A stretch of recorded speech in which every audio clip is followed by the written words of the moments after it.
नशा मुक्त भारत और मध्य प्रदेश के संकल्प के साथ मुख्यमंत्री डॉक्टर मोहन यादव के आदेश पर प्रदेश भर में 15 से 30 जुलाई तक नशे से दूरी है जरूरी अभियान पुलिस द्वारा चलाया जा रहा है, जहां समाज में नशे की प्रवृत्ति की प्रभावी रोकथाम के लिए जागरूकता अभियान के तहत विभिन्न गतिविधियां संचालित हो रही हैं। गांव और शहर में पुलिस द्वारा संदेश दिया जा रहा है कि मादक पदार्थों का सेवन परिवारों को बर्बाद करने के साथ ही स्वास्थ्य के लिए भी हानिकारक है। इसी कड़ी में रूपझर थाना प्रभारी कामेश धूमकेती ने जागरूकता रैली निकाली और स्कूल में पहुंचकर बच्चों को अभियान के तहत नशा मुक्ति की शपथ दिलाई। मैं जीवन में ना कभी नशा करूंगा और ना ही अपने परिवार के किसी सदस्य को नशा करने दूंगा। मैं यह भी शपथ लेता हूँ कि नशा मुक्त मध्य प्रदेश बनाने।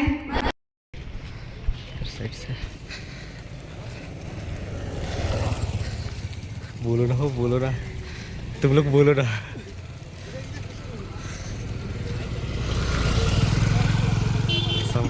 बालाघाट कोतवाली थाना प्रभारी ने मीडिया से चर्चा में बताया कि समाज की नैतिक जिम्मेदारी है कि नशे के दुष्प्रभावों से विशेषकर किशोर बच्चों और युवाओं को अवगत कराएं और इन्हें नशे से दूर रखें। नशा मुक्त मध्य प्रदेश के संदेश के साथ बालाघाट जिले के समस्त थाना क्षेत्रों में स्कूलों, कॉलेजेस और अन्य शिक्षण संस्थानों में व्यापक जन जागरूकता गतिविधियों का आयोजन किया जा रहा है। इस अभियान में शाला के विद्यार्थियों और प्राचार्य शिक्षक भी सहभागिता निभा रहे हैं। रूपझर थाना प्रभारी कामेश धूमकेती ने नशा मुक्ति के संदेश को आम जन तक पहुंचाने के लिए पुलिस स्टाफ के साथ उकवा बाजार और विभिन्न मार्गों का पैदल भ्रमण कर जागरूकता रैली निकाली, जहां नशे से दूरी है जरूरी 2.0 अभियान को लेकर जागरूकता का संचार किया गया। इधर बालाघाट कोतवाली थाना प्रभारी अजय गुर्जर ने भी शासन द्वारा चलाए जा रहे अभियान को लेकर मीडिया से चर्चा की, जिसमें उन्होंने कहा कि समाज में नशे की प्रवृत्ति के प्रभावी रोकथाम के लिए प्रयास जरूरी हैं जो किए जा रहे हैं। जो युवा मादक पदार्थों का सेवन कर रहे हैं उन्हें इस लत से निकालने के लिए नशे के दुष्प्रभाव बताते हुए जागरूक किया जा रहा है। स्कूल्स, कॉलेजेस के साथ ही सार्वजनिक स्थलों पर जागरूकता कार्यक्रम और विभिन्न गतिविधियों से अभियान को चलाया जा रहा है। उन्होंने कहा कि अवैध तरीके से नशे का व्यापार करने वालों पर भी सख्ती की जाएगी और कड़ी कानूनी कार्यवाही होगी।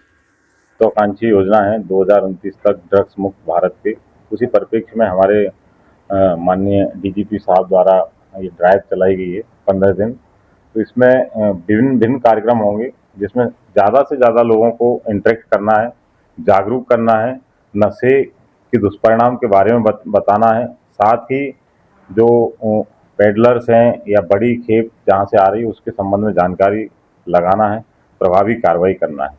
इसमें जन जागरूक अभियान कई माध्यमों से होंगे, डिजिटल मीडिया और रैली में जाके, और जहाँ पे डेंसिटी ज़्यादा रहती है, जहाँ लोगों की संभावनाएं, बस स्टैंड, होटल्स, मॉल, उनमें भी जाके जागरूक किए जाएंगे विभिन्न माध्यमों से। सर, यंग जनरेशन बड़े पैमाने पर नशे की ओर बढ़ रही है, तो ऐसे जो जनरेशन है उनके बीच नशे को रोकथाम के लिए क्या कुछ निर्देश मिले हैं और क्या अभियान के यही ड्राइव रहेगी कि उनको पहले समझाइश दी जाएगी, जो इसमें ग्रसित हो चुके हैं उसके दुष्प्रभाव के बारे में बताया जाएगा, उनकी काउंसलिंग की जाएगी, वो पीड़ित हैं और जहाँ से मूल खेप आ रही है उनके बारे में जानकारी की जाएगी। उस पर योजनाबद्ध तरीके से श्रीमान पुलिस अधीक्षक महोदय के नेतृत्व में प्रभावी कार्रवाई की जाएगी।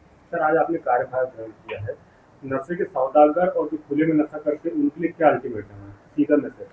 सीधा मैसेज यही है कि आप पीड़ित हैं तो हम आपको इससे निकालेंगे। अगर आप विक्रेता हैं और व्यवसायी हैं या अब जानते हुए कि नशे द्वारा देश बर्बाद हो रहा है वो आप कर रहे हैं, तो उनको किसी हद तक छोड़ा नहीं जाएगा। सर, बालाघाट में 3 प्राइम लोकेशंस है, जिसमें इंजीनियर चौक जहां पर कलेक्टर ऑफिस की तरफ रास्ता जाता है, एक हनुमान चौक जो जहां से रेलवे स्टेशन की तरफ से लोग आते हैं। ये जो मेन जो आपके हॉट स्पॉट बता रहे हैं, इनको सूचीबद्ध करके प्रभावी कार्रवाई आज दिनांक से शुरू की जाएगी।